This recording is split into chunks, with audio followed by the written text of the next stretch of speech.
Hi, this is our thoughts. இன்றைக்கி நம்ம எதை பற்றி பார்க்க போகிறோன்னா, சுகர் வெஜ்ஜா இல்லை நான்வெஜ்ஜா. சுகர் ரெண்டு விஷயத்துலேருந்து எக்ஸ்ட்ராக்ட் பண்ணுறாங்க.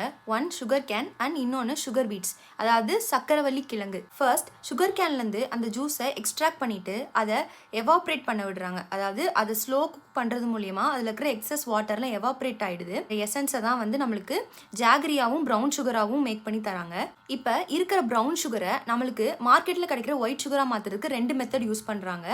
First method sulphitation and second method bone char method. First sulphitation மெத்தடில் நம்மளுக்கு சல்ஃபைட் கேஸையும் லைமையும் அந்த ப்ரௌன் சுகரில் ஆட் பண்ணுறது மூலயமா நம்மளுக்கு ஒயிட் சுகர் கிடைக்குது. இந்த மெத்தட் மூலயமா நம்மளுக்கு நிறைய ஹெல்த் இஷ்யூஸும் 8+ டிசீஸ் வரதுக்கு வாய்ப்பு இருக்குன்னு சொல்கிறாங்க. Second method bone char method. இது நம்மளுக்கு அந்த ப்ரௌன் சுகரை பியூர் ஒயிட் சுகராக மாற்றுறதுக்கான ஒரு மெத்தட். இந்த மெத்தடில் ரா சுகர் நம்மளுக்கு பியூர் ஒயிட் சுகராக கிடைக்கிறதுக்கு நிறைய அனிமல்ஸோட போன்ஸை யூஸ் பண்ணுறாங்கன்னு சொல்கிறாங்க.